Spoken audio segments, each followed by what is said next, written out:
Our session today will be estimation and sampling. In our day-to-day lives, we undertake these two experiments of estimating and sampling. However, the degree to which our statistics are accurate depends on how confident we are. So in statistics, we use disciplines or tools to collect, to analyze, to interpret data for decision making. In research, like economics, business education, it is not always possible or practical to conduct a study on the entire population. So instead, researchers will want to study a sample and make inferences about it. So there are key statistical concepts that we're going to look at, being sampling, estimation, and hypothesis testing. So when we're sampling, we're basically selecting a subset of individuals or observations from a population. When we're estimating, we're using that particular sample to estimate unknown parameters. So I'm going to teach you a song in this course that we'll use throughout hypothesis testing.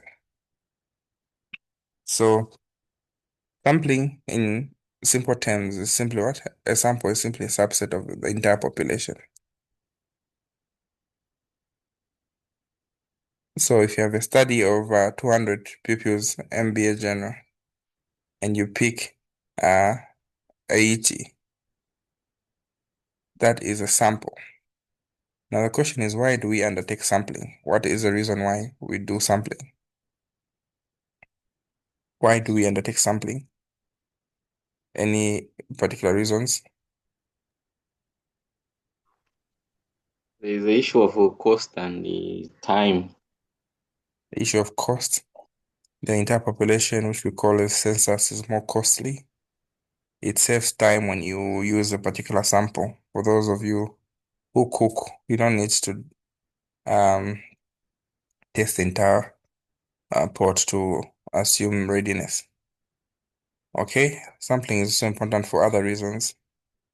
Sometimes a sample proves to be more accurate and a reliable representation of the entire population. And at times, no matter how much time and money you have, it is impossible to survey the entire population to know exactly how many we are. We just approximate. So, what is the difference between a sample and the population? What is the difference between a sample and the population? Mm? So, the differences can come in terms of size, in terms of parameters, in terms of how we collect the data, in terms of how accurate the data is. Usually, a sample is large or infinite, and a sample is smaller and manageable. And the parameters we are looking at when you're dealing with a population, we're looking at population mean, population variance, population proportion. So when you're dealing with population, we're dealing with symbols like this. Mu is for a population. Mm, Standard deviation is for a population. Variance is for a population. Okay. And proportion is for a population.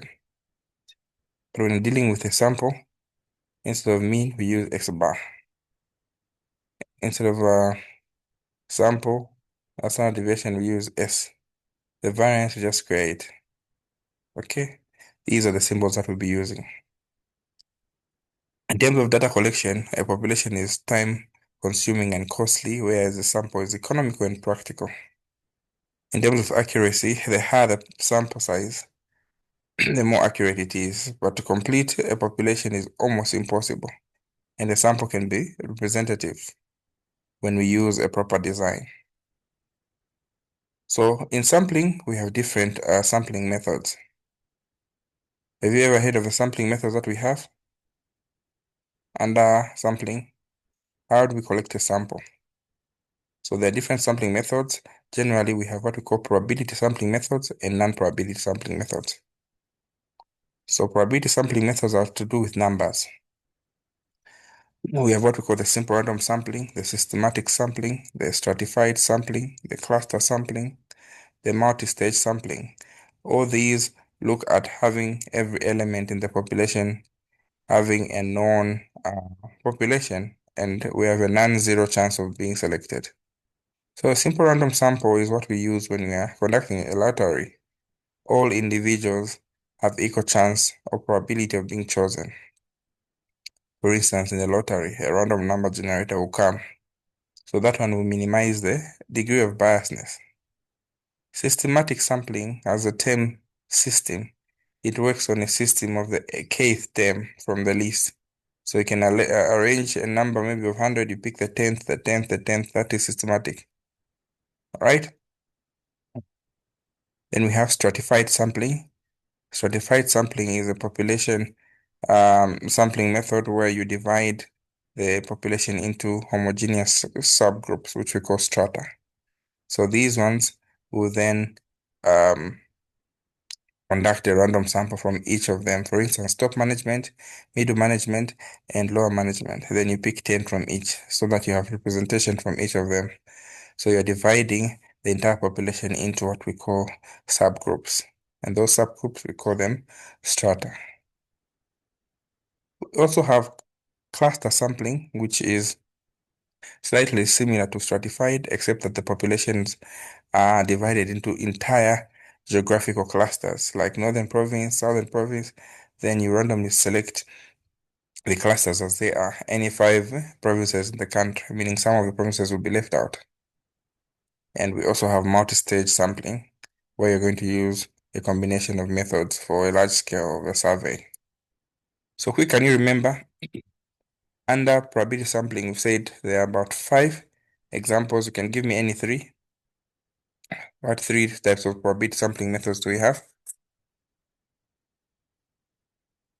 It says justified. Yes. Uh,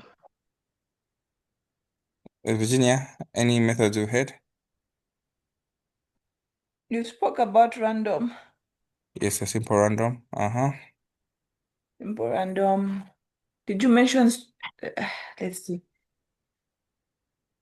under probability? Mm-hmm. Mm. Did you say stratified or something? Yes, I mentioned stratified. Okay, I mentioned cluster, systematic, simple random. Right. So now, under non-probability sampling, we have different types of sampling. We have what we call the convenience sampling methods. We have what we call the snowball sampling methods. We have what we call the judgment purposive sampling method. We have what we call the quota sampling method. What's that one you mentioned? Um, Snowball judgment. judgmental, yeah. Snowball. Yeah. Um,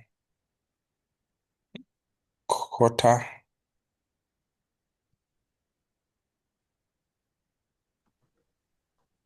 Judgment and convenience. Or convenience. Okay. Quota. Are you able to see my screen? Yes, it's clear. It can be seen. Yes, we can see the screen, except some of the handwriting is in Greek. That's all. All right, okay. So, convenience sampling is where you select individuals who are easy to access. For instance, you want to go at a shopping mall that is in the neighborhood conveniently. Judgment or purposive sampling is where you're going to base on your researcher's judgment. You're going to pick people who have experienced COVID before because that is your sample of what? Relevance. Snowball is where you are going to have participants refer to others. There's hidden populations. For instance, you're investigating like a snow grows from a small boat to a big. So you want to know who knows who. Maybe a thief who stole. Which people did you see there? They use snowball. Quota sampling, you want to ensure that specific quotas are filled. Like you want 50 men, 50 women, or age group of 15 to 30, those are quotas. Okay? So sampling is very important. because it helps us to understand all that. So in the sampling, there are what we call a sampling error. The sampling error and the non-sampling errors. What are sampling errors? Sampling errors are the differences between the sample statistic and the population parameter due to chance. So we have what we call a sample error. So it's a difference between the population and the actual. So for instance, you know that 200 students, if you put them on a boat, they weigh 10 tons. Then you pick from the 200 people because you didn't have time, you picked only 20, then they are weighing 9.8 tons. So the difference between the actual of the entire population and from the sample, that is what we call sampling error. What do you think a bias is? What is a bias? It's a systematic error that we undergo or we experience due to a flawed sampling design. So you can end up having biasness. For instance, conveniently, you want to choose people at ShopRite and you are going to just choose women because you are shy to uh, approaching men. So that bias is because of the method that you're going to use. And non-sampling errors are errors that we experience from the data collection. For instance, when people don't answer, non-response error, the interviewer is asking questions that they want to hear. So our main concern for now is calculating what? The sample size. So this is where the lesson starts from. So we need to master these confidence levels. These are the common confidence levels that will be given when you get to the exam. We have 99, 98, 95, and 90. The difference from 100 is called the significance level. So 99, what's the significance level? 1. 98, 2. Just subtract 100 minus that. How about 95, what's the significance level? That's a 5. 5. 90, what's the significance 10. level? 10. 10. Then when you divide the significance level by 100, the name changes, it becomes our alpha. So 1% divided by 100, what does it become? 0.01. How about 2%? 0.02. How about 5%? 0.05. 0.05. Are we together? Yes. No, Collins. Okay, let me start afresh. Yes, please. So here we have what we call confidence levels. Confidence levels Okay. give us how confident we are about a certain parameter. It is going to rain. I'm 98% confident that it will rain. So there are only four Mm-hmm. percentages that we usually use. Of course, it could be others, but for exam purposes, there's confidence level at 99, 98, 95, and 90. These ones are our starting point. Then you subtract this from 100. The difference is called the significance level. Significance level is below 50%, all right? So 100 minus 99 is 1%. So this is called our significance level. How about here? The do must add up to 100 in short. If it's 98 here, what do we have here? Okay. Yes. Okay. 2, Oh, all 5, right. okay, 90, 5, 10. 10. Okay, 10. Mm-hmm. is it clear so far? Yes, yes. I'm good. Mm-hmm. Then when you divide these percentages by 100, the name changes to alpha. So 1% divided by 100 is 0.01. 2 divided by 100 is 0.02. 5 divided by 100 is 0.05. 10 divided by 100 is 0. What? 10. So these are Okay. our what? Alpha levels. So all Alpha. these mean Oh, the okay. same, all right? They're just the All same. right. Our key thing that we need to now understand is a Z value. So this you need to memorize. So the Z for 98% or 99% is what? 2.58. The Z for 98% is 2.33.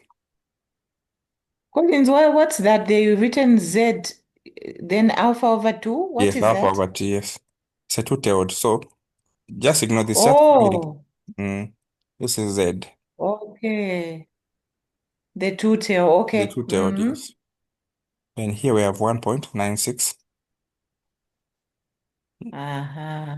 Then here we Okay. have 1.645. Okay. All right. So I need you to master these again. All right. So let's go. Collins. Uh-huh. So now, like for 2.5, the very first one there, which one are you dividing? Is it 0.01? What are you dividing to get the two-tailed this side? Okay, so estimation and sampling is all under two-tailed. So it will take long for me to explain how these ones are. I'll teach you in Oh, it. that's why you're saying we just Yes, memorize. for now, just memorize because they're the most common ones. I'll Oh, teach it's you not in like here. we're going to start calculating. Okay, Yes. well noted. All right. So let's go together. What was the first percentage? The first percentage going upwards was what? 99, then? 98. Okay. 98, Then don't refer to it. Wait, going 95. up. Okay, going there. 98, 95, and 90. 90. Hmm. This is very 95. important. If you master this, it'll be very good. Don't refer to your notes, please. All right. Then what is this is Mhm. the confidence level, our significance level. What is the significance level for 1999? Minus Mm-hmm. So it is what? 1? 100 minus 99, 1, 100, 1, 2, 2, 5, 5, and 10. 10. Okay. About the And the alpha? alpha is 0.01, Mm-hmm. 0.02, 0.02, Mm-hmm. then 0.0, 0.05. Mm-hmm. and 0.10. Agreed? Mm, Now the key part here is the Z. What is our Z 8, here? oh no, I've forgotten. 2.58, 2.58, Okay, the first one is 2.58 times. The highest, Mm-hmm. about 1, 2.58. The second Mm-hmm. one 2.33, is also a 2. All right, so 2.33. The top two are 2 point something, the bottom two are 1 point Mm-hmm. something. Okay, 1.96. then 1.96. Uh-huh. Uh, I can't and remember that. 1.645. 1.645. Please look at that with terrible exactness. Memorize Sure. it. Mhm. Okay, let me test you again. I just want you to give me what? The Z value. All right, I'll jumble them. I just need what? The Z value. Values. Okay, so when I point a box, um, you just tell me, um,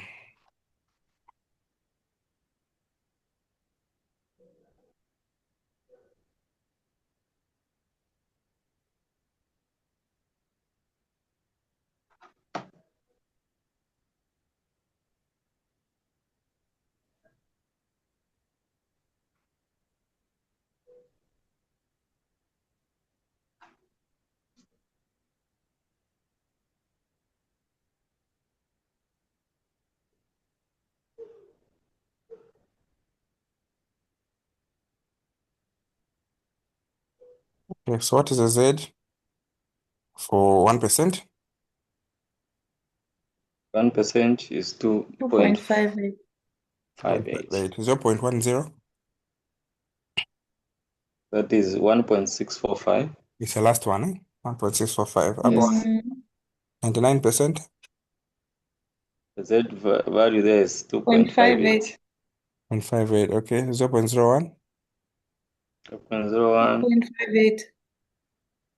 It's the first one. Still 58. About 2%. percent is 2.33. 2.33.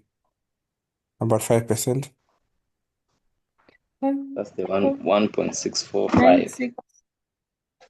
96. Oh, 1.96, yes. About 95%. The same, Yeah, same. All right. 1.9. So you got the song right. That is a song you need to master. So to calculate the sample size, it is simply n is equal to z squared, s squared over e squared, or z is equal to z squared pq over e squared. Z is what we master. Standard deviation, the error will be given. If your P is 10%, the Q is 90%. So the relationship between P and Q is that of confidence level and significance level. So let's calculate the sample size. Question 1. Calculate N if standard deviation is 10, error is 2, and the significance level is 2%. Then question number 2, find our N if our, so you need to know which formula is appropriate. So what determines the formula is what? The information are given. 10%, error is 2%, and significance level here was what? 2% here. And here, alpha is 0.05. So question number 1, what formula do we use? 0.05. Okay. Question 1, we use formula 1. Eh? We can call this formula 1 and this formula 2. Collins, Yes? I haven't understood that PA you put there in the formula. PA. Yes, Which the PA? second formula, the first formula I'm familiar with. PQ. What's This this is one? PQ. PQ. From saying, follow me close, you understand it as I solve it. So part A, we're using the sample size formula with standard deviation. So the formula is going to be given by z squared, s squared over e squared. So question 1, what is our z?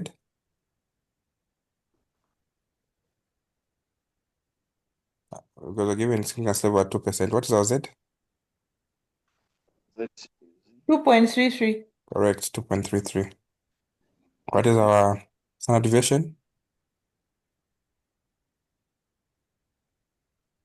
Standard deviation.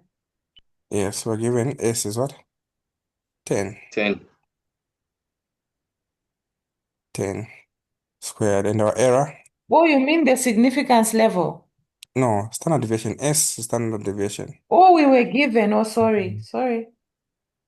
Then what is our error? 2. Our error. 2 squared. And what remains just the solution. Okay. The next question we use formula 2 because we're not given standard deviation, we're given proportion. So we're going to use z squared pq over error squared. So what is our z for question 2? Our alpha is Z 0.25. 10% is 1.645. Are you sure? We're getting our z from this alpha. What is our z? Are you agreeing with that, Virginia? 1.645? The alpha says 1.96. Yes, it's 1.96 if it's 0.05. Oh, yeah. So you need to Sure. answer the sum. 1.96. Okay. Then what is our P? 10%. So you put 0.1. So if P is 10%, what is our Q? 90%, right? 90%, yes. If they gave us our P as 80%, what should have been our Q? 80%, right? 80%. So P and Q must add up to 100. So in short here, it's a simple mathematical thing. If they gave you P as 30%, so you put 0.3, then the Q should be 0.7. The two must add up to 100. Then our error is in a Okay, percent. wait. Uh-huh. I'm lost there. What are you talking about? So let me start afresh. I explain here. So question number 2, we're using the proportion because we're given P. What is our P? Mm. 10%. So meaning what is our Q? So for P is what? 10%. 10% is the same as 0 point what? 1, right? 10. 10% is the same as 0.1. Just divide by 100, which is 0.12. So meaning the remainder to get 100 is what? 90%. 10. 90, 90%. sorry. So here the Q will be 90%, which is what? 0.90. Are we together? Sure. So that's what it means, PQ. Where there is P, it's a success. Success stands for P, failure stands for Q. So if they gave you P is 60%, what is your Q?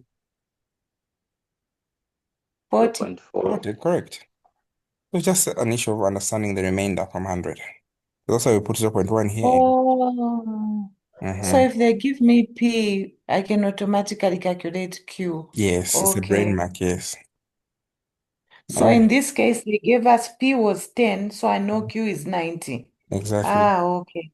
So N is equal to 0. So that's 10%. 10%. 0.1. Okay, 0.1 Mhm. by 0.9. Okay, Mhm. at the top. And then on the bottom, the error was given. I used 2%, which is 0.02. Mhm. Yeah. Yes. Okay. Okay, are we together? Please just give me time to catch up, please. No problem. 0.1.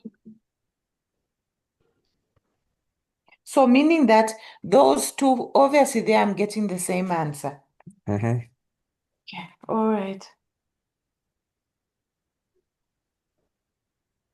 Okay, are we together?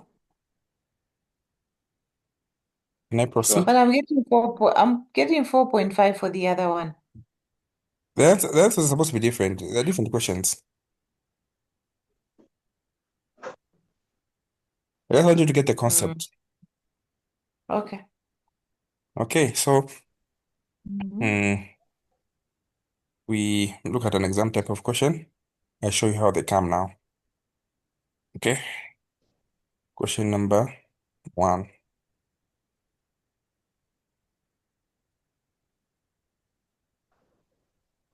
So, question number 1, a researcher wants to estimate the average monthly income of teachers in Osaka district.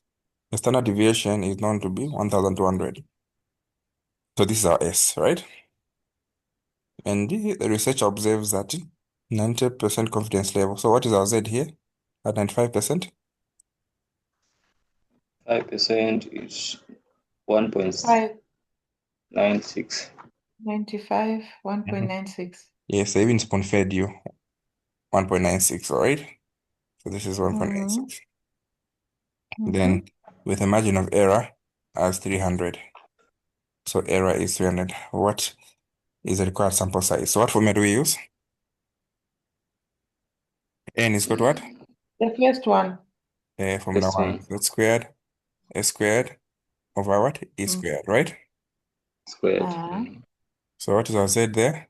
1.96 Uh-huh. Times squared. 6. Then what is our standard deviation? 1,200 1,200. squared. Then what is our error?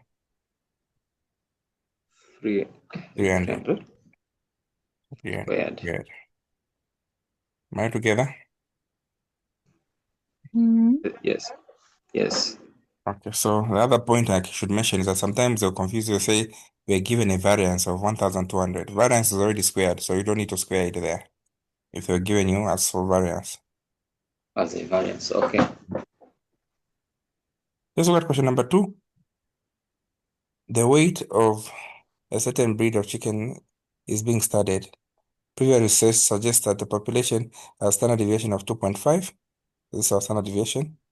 Determine the sample size required to estimate the mean weight with a margin of error is 0.5. So error is 0.5.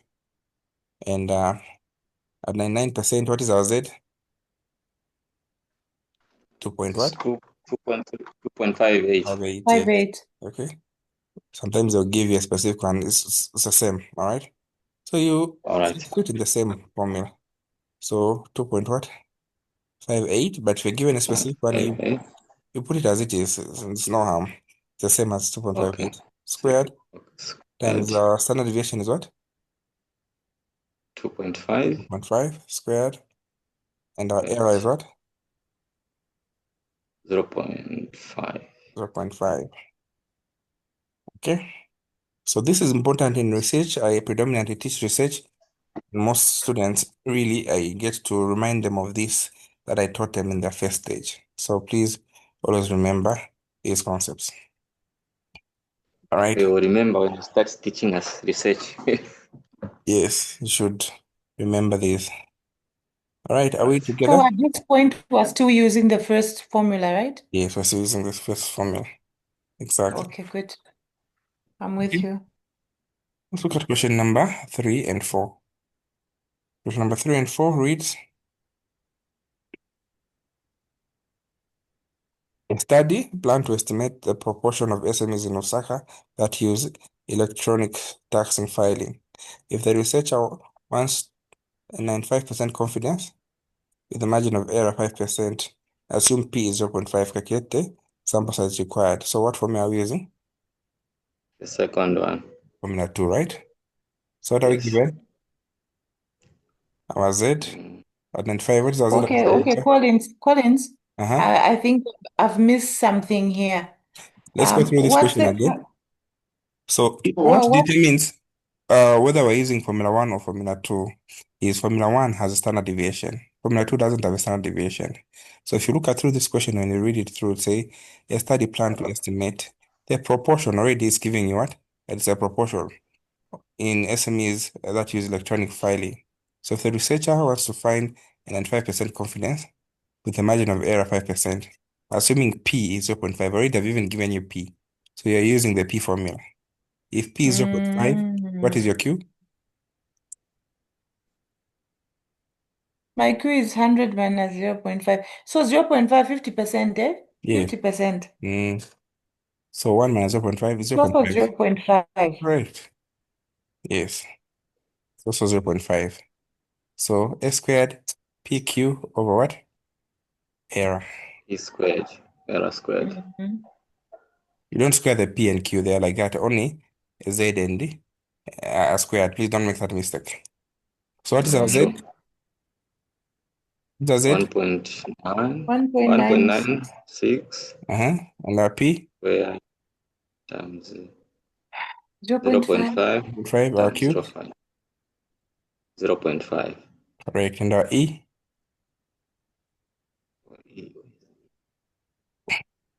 Our error is The what? error is 5% as well, 50. 5%. So you put it as a decimal, 0.05 0.5. squared. Correct. squared. Okay. So let's go here. In a pilot study, it was found that 30% of the households in a district have access to safe drinking water. Determine the minimum sample size that is needed to estimate a proportion of plus minus margin of error 4% at 95% confidence. So our Z is what? 1.96. What is our P?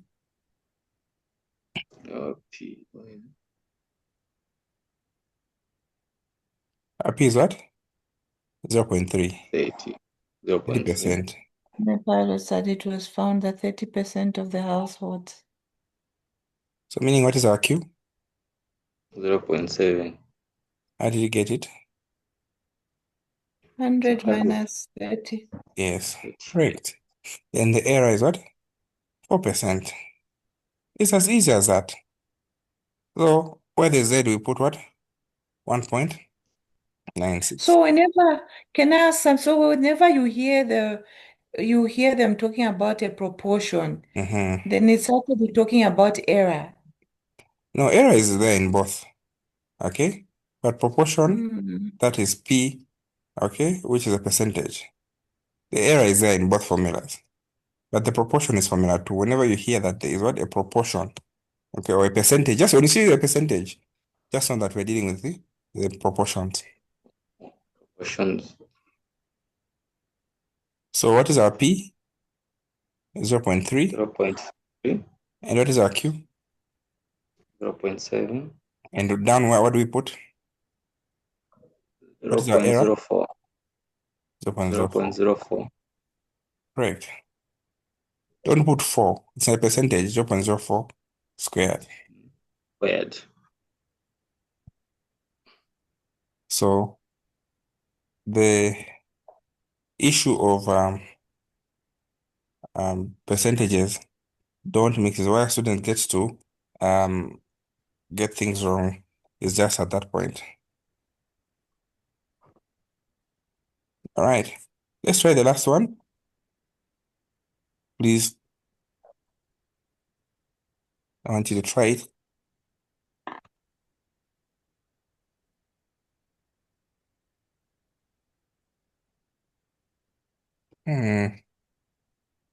Question number. Collins, have you shared your screen?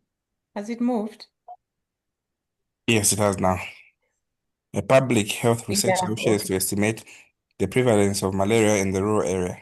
The previous surveys suggest that the prevalence is about 15%. Find the required sample size to estimate the true proportion to be within plus minus 3% margin of error. Whenever you hear within, that is your error. I think that should be a question. How do we know it's error? Error comes to be within at 99% confidence level. So identify the 4 things that have been given. Number 1, we're using formula 2. Why? Because it's a percentage. There's a percentage there. Yes. So the formula 2 is what? Z squared Z squared PQ over PQ. error squared. over error squared. Squared. So what is our Z?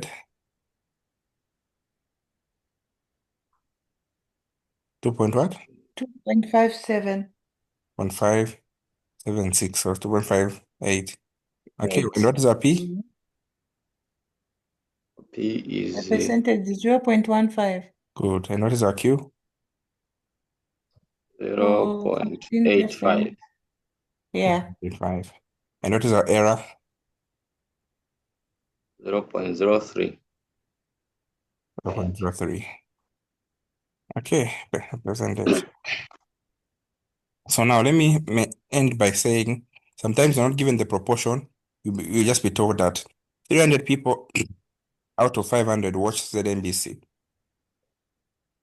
So this one will give you an idea of understanding how to calculate the proportion. So proportion is simply a small size, sample size over a big population size. So 300 over 500 will give you 0.6. So that is a clue that this is your proportion, 60%. Meaning what is your Q? 0.40. 0.40. I repeat, sometimes you may not be given P or a percentage. They just give you 2 populations. That 3 out of every 10 in class do not carry a packed lunch. Find N, sample size is required to find. So just know that a small population over a big population will give you P. So 3 out of 10 is 30%, meaning how many come with packed lunch? 70%. Are we together? Sure. All right, so the very questions that we're doing, that will be your homework for today. Yesterday's homework, I didn't send it on time. Sorry, I was busy. I'll send it later. So we end here. Our next class will be on estimation. So we end here unless there are any questions. I'll share the video later on. Thank you. Okay, Collins, could